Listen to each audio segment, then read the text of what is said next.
नमस्कार, आप देख रहे हैं प्राइम टीवी और मैं हूं आपके साथ मुस्कान अजमानी।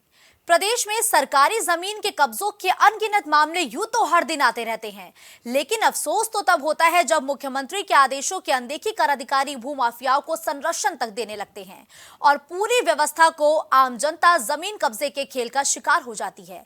ऐसा ही एक मामला सरोजनी नगर तहसील के भट गांव का सामने आया। जांच पर जांच, लेकिन आज तक कब्जे की भूमि का प्रकरण केवल फाइलों में ही शोभा बढ़ाता हुआ नजर आया। देखिए भूमाफियाओं के काले कारनामे पर प्राइम टीवी की एक खास रिपोर्ट। जमीन कब्जे का दंश झेल रहे लोगों से पूछे आखिर क्या गुजरती है उन पर। वैसे तो भूमाफिया पूरे प्रदेश में सक्रिय हैं और बाबा का बुलडोजर भी लगातार ऐसे अवैध कब्जे और निर्माणों पर जमकर बरस रहा है, लेकिन जब राजधानी लखनऊ में भूमाफिया प्रशासन की आंख में आंख डालकर चुनौती देने लगे तो फिर जरा सोचिए यूपी के पिछड़े जिलों का हाल क्या होगा। पूरा मामला सरोजनी नगर तहसील का है। यहाँ के अहमा मऊ के भटगांव इलाके में भूमाफियाओं ने अवैध कब्जों का पूरा मकड़ जाल बना रखा है। ये मामला केवल इस गांव तक ही महदूद नहीं है, बल्कि कई ऐसे गांव जहां भूमाफियाओं का नेक्सस एक्टिव है। इस पूरे मामले का खुलासा हिंदू जागरण मंच के अध्यक्ष दिनेश कुमार ने किया है। उन्होंने जो आंकड़े पेश किए हैं उन्हें देख आप भी चौंक जाएंगे। अमौसी में पिछले 3 वर्षों से 4 वर्षों से अमौसी और अमौसी के आसपास की ज़मीनों को खाली कराने का, सरकारी ज़मीनें खाली कराने का प्रयत्न कर रहा हूँ, जिसमें अमौसी की सरकारी ज़मीनें में जो है फर्जी इंदराज किए गए थे, फर्जी तरीके से सरकारी ज़मीनों को अपने नाम कराया गया था। उसमें से कुछ ज़मीनें खाली हुई हैं और कुछ ज़मीनें अभी भी बाकी हैं, और उसके बाद और भी ज़मीनें उजागर हुई हैं जिसमें सरकारी ज़मीनों में फ्रॉड किया गया है, जिसमें से सबसे ज़्यादा कार्यकाल रहा है सुशील शुक्ला का, जो भ्रष्टाचार जिन्होंने किया और वो बर्खास्त हुए, और उसमें उनके ऊपर जिस मामले में सरकारी ज़मीन को फर्जी इंदराज उन्होंने किया था उसमें FIR भी अभी तक दर्ज नहीं करी गई। 1000 करोड़ की जमीन पर कब्जा, अभिलेखों के साथ खिलवाड़ कर खेला गया खेल। 10 से ज्यादा गांवों में भूमाफियाओं का आतंक। छावापुर में 20 बीघा, नटकुर में 100 बीघा पर अवैध प्लॉटिंग। मिरानपुर पिनवट गांव में 160 बीघा जमीन पर कब्जा। औरंगाबाद में 40, बिजनौर में 50 बीघा जमीन पर कब्जा। बात यहीं तक रहती तो भी समझ जाता। अमौसी में करीब 90 बीघा, फर्रुखाबाद चिलावा में 10 बीघा, इब्राहिमपुर में 45 बीघा जमीन के अभिलेखों में छेड़छाड़ कर भूमाफियाओं ने लोगों को बेच दिए। यही हाल इब्राहिमपुर, बेहासा, बरगवा में भी देखने को मिला। समझ लीजिए बात कितनी गंभीर है, जहां भूमाफियाओं ने करीब 566 बीघा जमीन अधिकारियों के संरक्षण में किस तरीके से बेचकर खुद और अधिकारियों को मालामाल कर दिया। अवैध कब्जे 20 बीघे में लगभग अवैध कब्जों की रिपोर्ट है, जिसमें से करोड़ों की ज़मीनें भूमाफियाओं ने ख़त्म कर दी, नामजद किया है कि ये इनके खिलाफ जो है इन्होंने कब्जे किए हैं। लेकिन उसमें लोकल जो है नेता वो सपोर्ट कर रहे हैं, मुझे फ़ोन कर रहे हैं, कुछ ऐसे लोग भी फ़ोन कर रहे हैं जो धमका रहे हैं कि नहीं भैया आप वहाँ से हट जाइए, मेरा फ़ोन आया था जो है आप उसमें आगे कार्रवाई मत करिए। अरे सरकारी ज़मीनें हैं, खाली करो भाई, सरकार की संपत्तियाँ हैं, वो नहीं खाली करना चाहते हैं। तहसील प्रशासन भी उन नेताओं के दबाव में है जो दावापुर की जमीनों को खाली शायद नहीं कराना चाहता। दरअसल तहसील प्रशासन और नगर निगम के दस्तावेजों में इन जमीनों की कीमत करीब 1000 करोड़ के आसपास बनती है। हालांकि शिकायत पर पूछे गए सवाल पर सरोजनी नगर तहसील के उप जिलाधिकारी सचिन कुमार वर्मा का वही रटा रटाया जवाब। कैमरे से दूरी बनाकर SDM साहब प्राइम टीवी संवाददाता को बताते हैं कि सरकारी अवैध कब्जादारों से सरकारी जमीन को कब्जा मुक्त कराने की कार्रवाई जारी है। एक तरफ भूमाफियाओं के खिलाफ कार्रवाई तो दूसरी तरफ उन्हें दिया जा रहा है संरक्षण, क्योंकि हजारों करोड़ की जो जमीनें भूमाफियाओं के द्वारा सरकारी बेच दी जा रही हैं, लेकिन जो सरकारी जिम्मेदार हैं वो पूरी तरह से आंख बंद किए हुए हैं। एक तरफ सरकार का जो बुलडोजर है वो भी चल रहा है, लेकिन दूसरी तरफ जो भूमाफिया हैं वो भी कहीं ना कहीं साठ काट कर सक्रिय नजर आ रहे हैं।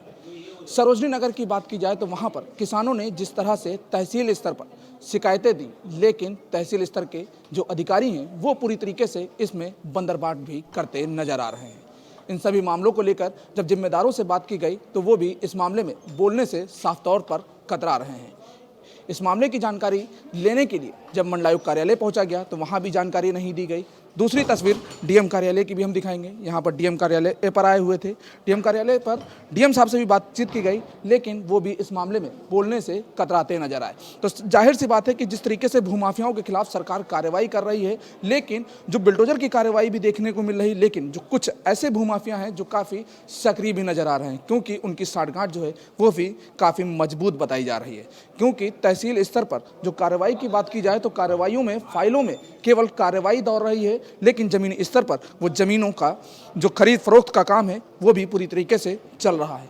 किसानों की बात की जाए तो किसानों ने इस मामले में साफ तौर से कहा है कि वो लगातार अधिकारियों के पास पहुंच रहे हैं, लेकिन अधिकारी किसी तरह की कोई भी कार्रवाई करते हुए नजर नहीं आ रहे हैं। अब सवाल उठता है कि जिस तरीके से भूमाफिया लखनऊ में अलग अलग जगहों पर ज़मीनों की खरीद फरोख्त कर रहे हैं, ठगी का काम कर रहे हैं, और सरकारी ज़मीनों पर जिस तरह से कब्जे की बात की जाए तो वो कब्जा भी करते हुए नज़र आ रहे हैं, लेकिन आखिर उन पर कार्रवाई क्यों नहीं, या कार्रवाई के पीछे आखिर संरक्षण किसका प्राप्त है। एसडीएम महोदय का तो ये भी कहना है कि सरकारी संपत्ति को चपत लगाने वालों की सूची तक तैयार की जा रही है। कोई भी दोषी बख्शा नहीं जाएगा। अवैध कब्जे पर बने ढाबा और आसपास के 20 बीघा जमीन की प्लॉटिंग पर भी बेदखली की कार्रवाई की जा रही है। बेशक कार्रवाई का दावा है, लेकिन लाख टके का सवाल तो यही है कि आखिर भूमाफियाओं पर नकेल कसने के लिए सीएम योगी की बनाई गई एंटी भूमाफिया टास्क फोर्स क्या कर रही है। शिकायतकर्ता दिनेश को इस बात का भी इंतजार है कि इतने बड़े जमीन पर कब्जे के बावजूद अभी तक बाबा का बुलडोजर क्यों नहीं गरजा। ये रकम कोई कम नहीं है। 1000 करोड़ का खेल कोई मामूली बात नहीं है।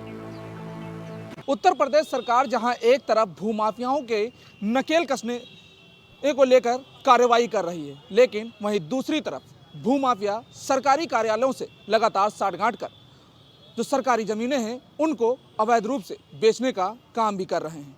अभी तक जो अधिकारियों के द्वारा कई सरकारी ज़मीनों को भूमाफियाओं से कब्जा मुक्त कराया गया, लेकिन अगर सरोजनी नगर की बात की जाए तो सरोजनी नगर में लगभग 1000 करोड़ की ज़मीनों को भूमाफियाओं ने बेच दिया है। इस मामले को लेकर के जब मंडलायुक्त कार्यालय पहुंचा गया तो मंडलायुक्त मैडम से बातचीत भी करने की कोशिश की गई, तो फिलहाल इस मामले को लेकर के अभी तक किसी भी अधिकारी ने इसमें बोलने से किसी तरह की कोई भी कार्रवाई को लेकर के जवाब नहीं दिया है। फिलहाल इन सभी मामलों को लेकर के चुप्पी साधी गई है, लेकिन आखिर जो तहसील की बात की जाए सरोजनी नगर, तो वहां से इस मामले को लेकर के क्या कुछ कार्रवाई हुई है, इस मामले को लेकर के भी कुछ खास जवाब नहीं मिल रहा। लेकिन ये जरूर कहा जा रहा है कि जिस तरीके से कार्रवाई की जो शोभा है वो केवल फाइलों में नजर आ रही है, लेकिन ज़मीनी स्तर की अगर बात की जाए तो ज़मीनी स्तर पर किसी तरह की कोई कार्रवाई देखने को नहीं मिल रही है। सरोजनी नगर अगर किसानों की बात की जाए, जो भटगांव है वहाँ का जो गाँव, वहाँ पर जो किसान है वो भी लगातार अपनी फरियाद लेकर के सरोजनी नगर तहसील पहुंच रहे हैं, लेकिन उनकी समस्याओं का किसी तरह का भी समाधान नहीं हो रहा है। अब सवाल ये उठता है कि जिस तरीके से 1000 करोड़ की जो जमीन है उन जमीनों को भूमाफियाओं ने बेच दिया, लेकिन जो सरकारी कर्मचारी हैं वो इस पर पूरी तरीके से नज़र बंद किए हुए हैं। आखिर क्या वजह है? क्योंकि सरकार का जो बुलडोजर है वो भूमाफियाओं के खिलाफ लगातार चल रहा है। जो सरकारी ज़मीनों पर कब्जा किया गया उनको भी कब्जा मुक्त कराया जा रहा। तो आखिर सरोजनी नगर में जिस तरह से 1000 करोड़ की ज़मीनों को भूमाफियाओं ने साठगांठ कर बेच दिया, तो आखिर उन्हें संरक्षण किसका प्राप्त है? चलिए, उम्मीद तो यही है हमारी खबर का असर भी जल्द सरोजनी नगर तहसील में देखने को जरूर मिलेगा। उम्मीद की वजह भी साफ है। सीएम योगी का भ्रष्टाचार को लेकर जीरो टॉलरेंस की नीति का आज पूरे देश में डंका बज रहा है। प्राइम टीवी के लिए लखनऊ से रामराज की रिपोर्ट। तो सीएम योगी आदित्यनाथ तो लगातार अपने अधिकारियों को चेतावनी देते हैं, साथ ही साथ उन्हें नसीहत भी देते हैं कि वो जीरो टॉलरेंस की नीति पर काम करें। लेकिन सरोजनी नगर तहसील से आई ये रिपोर्ट साफ तौर पर बताता है कि अधिकारी कितनी हीला हवाली कर रहे हैं और अधिकारियों की लापरवाहियों का ही नतीजा है जो लगातार भूमाफियाओं के हौसले बुलंद हो रहे हैं और भूमाफिया लगातार पीड़ितों को अपना निशाना बना रहे हैं। अब पीड़ित इसी आस में बैठे हैं कि आखिर कब इन भूमाफियाओं पर शिकंजा कसेगा, इन भूमाफियाओं पर एक्शन कब होगा और कब उन्हें न्याय मिलेगा। लेकिन अब उम्मीद है कि जिस तरीके से लगातार हमारी टीम ग्राउंड जीरो पर एक्टिव हुई है, उतनी ही तत्परता से अधिकारी एक्शन भी लेंगे। अब ये सवाल बड़ा है कि ये कार्रवाई कब होगी और ये देखना बहुत दिलचस्प होगा। खबरों का सिलसिला यूं ही जारी रहेगा। देश और दुनिया की तमाम बड़ी खबरों के लिए आप बने रहिए प्राइम टीवी के साथ। नमस्कार।